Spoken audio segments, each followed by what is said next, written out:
मैं कह रहा हूं परमात्मा की ताकत से नरदेही के अंदर इतने संसाधन छिपाए हैं, तो वो उसकी कृपा नहीं हुई। दूसरी बात, जब आदमी उस पर पूरा आश्रित हो जाता है तो उसका संचालन वो खुद करता है, उसके संकल्पों की पूर्ति कर देता है। नानक देव जी ने ऐसा ही नहीं बोला, जैसे आए खसम की वाणी तैसे बजाऊं सुनो वो लालो। अब अज्ञानी और शठ लोग कहेंगे कैसे उसकी वाणी आएगी? अरे भाई, जैसे मन की तरंगे इंसान के पास पहुंचती है, इस तरह वो इलिमाइटी वन की भी तरंगे आपके पास आती है। संत जन उसको डिकोड कर लेते हैं। ये आपको तरंगे आपको भी मिल रही है। सबघट व्यापक साइया, सबघट व्यापक साइया सूनी सेज न कोय। सबघट व्यापक साइया सूनी सेज न कोय। आगे क्या कह रहे? बलहारी ता घट की जागट प्रकट होए। यानी अब साहब एक बात और कह रहे हैं, है प्रकट पर दिसत नाही सदगुरु सैन सहारा है। मैं उनको कहता हूं, सुनिए। कहते हैं ये चमत्कार है या विज्ञान है? मैं बोला विज्ञान की मां ही ईश्वरीय ताकत है। इसलिए मैं आपको उदाहरण देता हूं। इस फल में तो मैं उनको बताता हूं, वैज्ञानिकों ने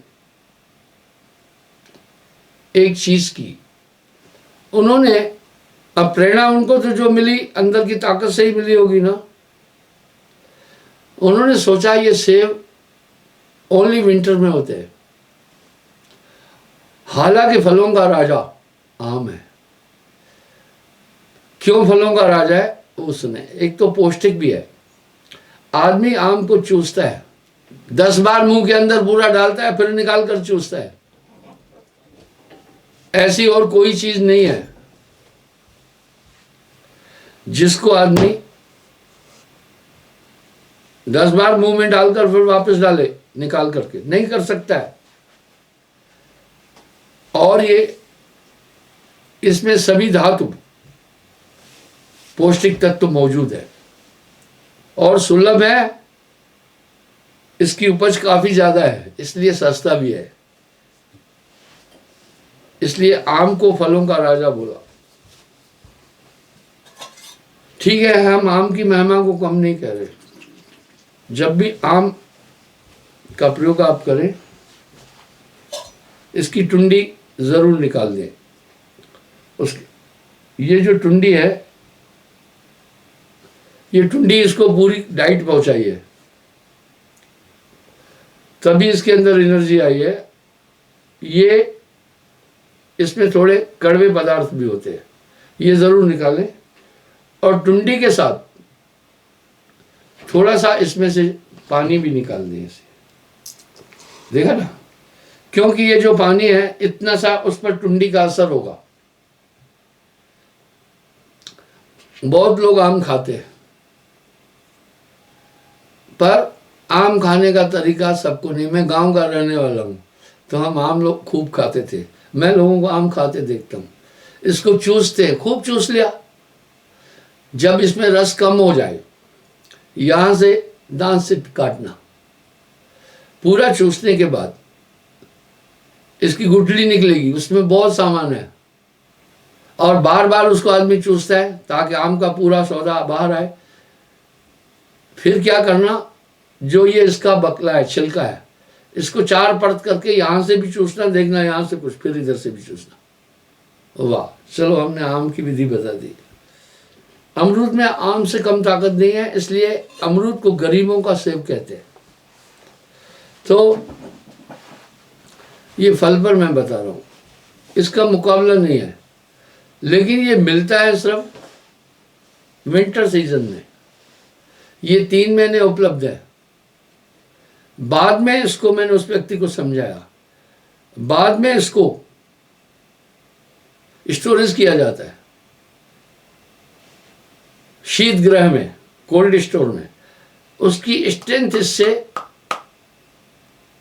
खत्म हो जाती है, पर रहता है सर्दी के कारण लेकिन इसके तत्व खत्म हो जाते हैं। आप जो फ्रिज में चीज रखे हैं, अगर फ्रिज से बाहर निकालकर आप थोड़ी देर रखें, खत्म हो जाएगी वो। हमारे यहाँ घी भी होता है। मुझे एक घृत निर्माता ने कहा, गुरुजी घी को कभी भी शीत में नहीं रखना है, ये तो 45 डिग्री से ऊपर तापमान को सह लेता है, तो ये उपलब्ध नहीं है। और गर्मी में इसका होना बहुत बड़ी उपलब्धि है। इसलिए मेरे पास वैज्ञानिक आए, उन्होंने मुझे कहा, मैंने उनको समझाया, उत्तर दिया। मुझे कहा कि ये चमत्कार है, परमात्मा की शक्ति है। मैंने कहा परमात्मा के अस्तित्व को किसी भी कोण से नकारा नहीं जा सकता। जब उस ताकत ने दुनिया का सृजन किया, हमें सिर्फ इंसान को रॉ मटेरियल दिया, फिर वो परमात्मा मनुष्य के अंदर खुद आया। जैसे डॉक्टर को ऑपरेशन करना है, थिएटर रूम में जाता है तो मास्क लगाता है, टोपी पहनता है और गाउन पहनता है, वही डॉक्टर बाहर आता है। इस तरह परमात्मा ने फिर इस मनुष्य शरीर में खुद प्रवेश किया, ताकि इस धरती को, इस पृथ्वी को का अच्छी तरह श्रृंगार किया जा सके। परमात्मा की ओर से कोई रेलगाड़ी तो आई नहीं ना, कोई हवाई जहाज भी नहीं आया, कोई बस और ट्रक भी नहीं आई, कोई कंप्यूटर नहीं आया, पर उन्होंने सब सामग्री हमें प्रोवाइड की थी। आगे चलकर मनुष्य ने उससे ये कार्य किया। इसलिए इसमें चमत्कार और विज्ञान दोनों शामिल है। ईश्वर तो खुद ही चमत्कार है। मैंने कहा भाई देखिए, इसे चमत्कार भी मानिए या परमात्मा की कृपा मानिए या इंसान की खोज माने, वैज्ञानिकों ने खोज की। ये हरमन 99 समरसेव है, उन्होंने खोज की कि ऐसा फल बनाया जाए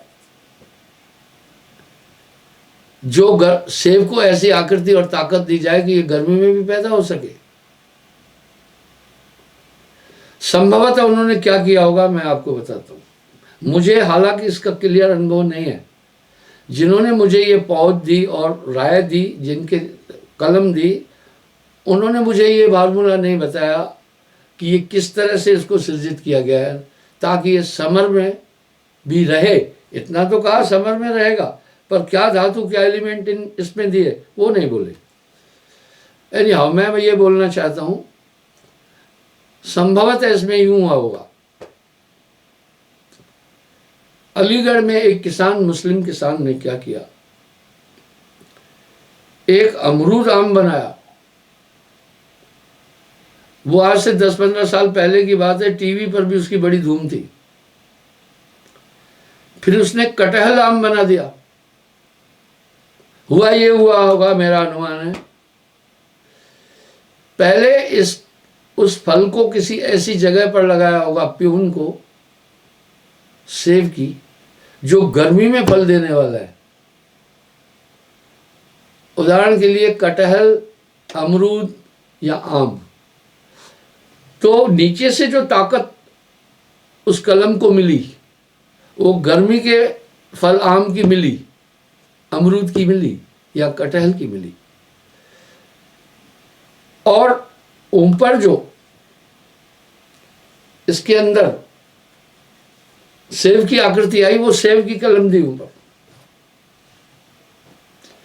उसको फिर वहां से डाली उतार करके तब जमीन में पनीरी बनाई होगी। इसलिए इस फल का जो टेस्ट है मल्टी टेस्ट है। इसका जो शेप है वो बहुत टॉप डेलिशियस सेब का शेप है, और जो इसका कलर है वो गोल्डन सेब का कलर है। इसका जो स्वाद है दोनों में मिक्स है। मैं उदाहरण देता हूं, ठीक वैसे ही है। जो फ्रिजियन गाय हैं वो सुअर से क्रॉस की गई है, इसलिए आप देखना उनको इंजेक्शन ही लगती है अधिकतर। अंग्रेजों ने देखा कि सुअर ही 10-10, 12-12 बच्चे देती है, और हेल्दी भी रहती है, सब बच्चों को पालती है। उन्होंने गाय को सुअर से क्रॉस किया,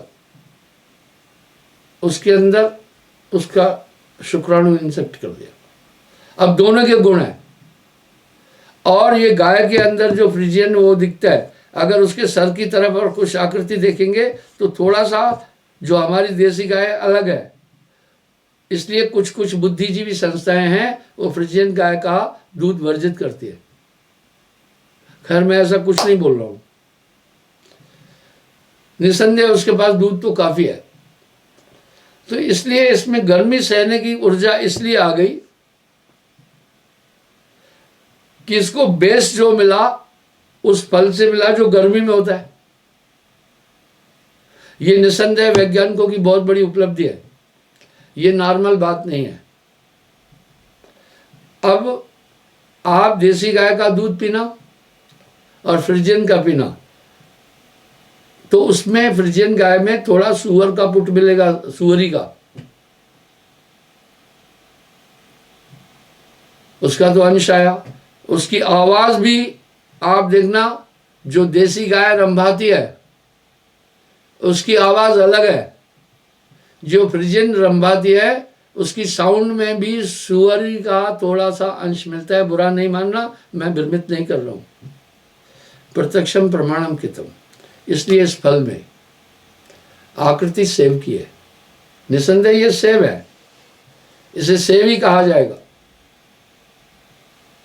जैसे घोड़ी को गधे से क्रॉस किया तो खच्चर पैदा होता है, तो खच्चर में दोनों के तो गुण आए ना। अब ये उन्होंने मुझे दिया, मैंने कहा ठीक है, मैं किसानी जानता हूं। जैसे ईश्वरीय तत्व को प्राप्त करने के लिए गुरु, शिष्य और ईश्वर, मिल्कीना, भक्ति, विवेक, तीनों तीर्थधारा बनी आगे गंगा एक। इसी प्रकार पाठ्यक्रम के लिए भी शिक्षक, शिक्षार्थी और पाठ्यक्रम पुस्तकों का समावेशन ही शिक्षण कहलाता है। इस तरह कृषि क्या है? भूमि, बीज और कृषक का समावेशन ही कृषि विज्ञान है। इसी प्रकार भाई खेती बाड़ी करने के लिए एक चीज की जरूरत है,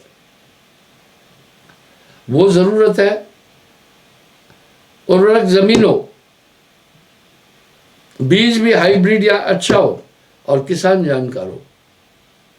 बस इसमें भी, इस सृजन में ये गुण है। तो मैंने उनकी इंस्ट्रक्शन पढ़ी, समझी, उनके बुक को देखा। आप मानेंगे उन बगीचों में मैंने 1 एकड़ में 15 लाख रुपए का खर्चा किया। दूसरी उपजाऊ मिट्टी लाकर अपनी जमीन में डाली, ऑर्गेनिक खाद दी, और इस भयंकर गर्मी में जहाँ पानी लोग दूर से लाते हैं, एक विशाल टंकी बनाई जिसमें 5 लाख लीटर पानी की कैपेसिटी है। उन तीनों चारों बगीचों को उससे सिंचित किया और ये फल जल्दी से हुआ। उन्होंने 3 साल बोले थे और ये 2.25 साल के अंदर उस पेड़ ने फल देना शुरू कर दिया। अभी काफ़ी भीड़ आ रही है उसको देखने, दूर दूर से लोग आ रहे हैं, स्वाभाविक है, मैं उनको गाइड भी करता हूँ। तो इसमें छिड़काव भी करना पड़ता है। मैं आपको एक उदाहरण देता हूँ, इसमें कीड़ा कैसे लगता है वो आप सुनिए। जैसे ब्लैक फंगस के लिए डॉक्टर बोल रहे हैं आँख, मुंह, नाक, कान इसको बचाएं। इसकी जो ये पॉइंट है, इधर एक छेद आप देख रहे होंगे, कीड़ा यहां से इंटर्ड होता है, ये बहुत जरूरी है। काफी अनुभव मिले हमें इस फसल से। और कीड़ा अंदर जाकर इस फल को दूषित करता है, तब बाहर से आपको नहीं दिखेगा, और वही वो फिर और बच्चों को जन्म देता है। उसको एक सुरक्षित जगह भी मिल गई, डिस्टर्ब होता है, इसलिए इसका बहुत ध्यान रखना पड़ता है। और कुछ पक्षी आकर चोंच मार देते, देखो ये चोंच मारी, हमने यहाँ टनों में से उत्पन्न की। तो मैं उनको फिर समझाता हूँ। एक बुक भी हमने साइट में डाली है, उसमें पूरी विधि है। सब मिला करके लोग अचंभित है कि ये बहुत बड़ा चमत्कार है, कुछ ये महाराज ने ऐसा चमत्कार किया। मेरे भाई बात सुनिए, झूठी बढ़ियाई नहीं लेनी चाहिए। दरअसल ये तो वैज्ञानिकों की प्रक्रिया है। अब बाकी लोगों ने लगाए, नहीं हुए, अगर कहीं हुए तो बस अखरोट जितने हुए, वो उतना अच्छा लुक आफ्टर नहीं कर पाए। आप देखते हैं कुछ बच्चे तंदुरुस्त हैं, कुछ कमजोर है। इसके दो कारण हैं। बालक जब माता के गर्भ में स्थापित होता है, उसी समय माँ को वेल डाइट लेनी है। बच्चे का शरीर तो माँ के ब्लड से ही बन रहा है ना। ब्लड में क्या क्या पदार्थ है, कैल्शियम है, आयरन है, प्रोटीन है, विटामिन है, सब चीज़ें हैं। अगर उस समय माँ टेंशन ले रही है तो हमारे ब्लड पर असर पड़ता है, बच्चे को भी उस समय तो ये असर पड़ जाएगा। यहाँ तक कि माँ क्या सुन रही है, क्या कर रही है, इस क्रिया का भी असर बच्चे पर पड़ता है, थ्रू ब्लड पड़ता है। तो कहते हैं वीरांगनाएं क्या करती थी बचपन में, अपने बच्चों को जब गर्भिणी होती थी तो उनको कथाएं सुनाई जाती थी भक्तों की, वीरों की, ताकि गर्भ स्थित बच्चे पर असर पड़े। कैसे पड़ेगा? क्योंकि जो हमारी इंद्रियों पर असर पड़ता है वो सीधा हमारे ब्लड पर असर पड़ता है, हमारे वाइटल ऑर्गन पर असर पड़ता है, उससे ये बच्चा पोषित होता है। सब मिलाकर मैं उनको अच्छी तरह से एक्सप्लेन करता हूँ कि भाई अब उन लोगों ने इसको लुक आफ्टर अच्छा नहीं किया। अब बच्चा जन्म ले तब माँ को बहुत अच्छी डाइट देनी है, क्योंकि उसके आहार का साधन ही माँ का दूध है।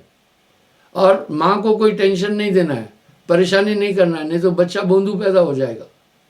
उसके बाद खूब जब वो माँ स्तनपान छोड़ देता है बच्चा, उसको फिर डाइट अच्छी देना है। इसी प्रकार हमने इन पौधों को लुक आफ्टर टॉप दिया, इसकी देखभाल हमने बहुत अच्छी की, समय समय पर स्प्रे किया, समय समय पर इसको जल दिया, और इसको रोग नहीं लगे इसकी पूरी पूरी चेष्टा की। और जो मेरे सत्संगी इस बागवानी के एक्सपर्ट है, मैंने उनसे राय ली। और कुछ कुल्लू मनाली से आए, कुछ यहाँ से भी, कुछ श्रीनगर में भी मेरे लोग हैं सत्संगी जो नाम लिए हैं, उनसे मैंने गाइडिंग ली। इस तरह ये एक अजूबा, एक बहुत बड़ा करिश्मा है।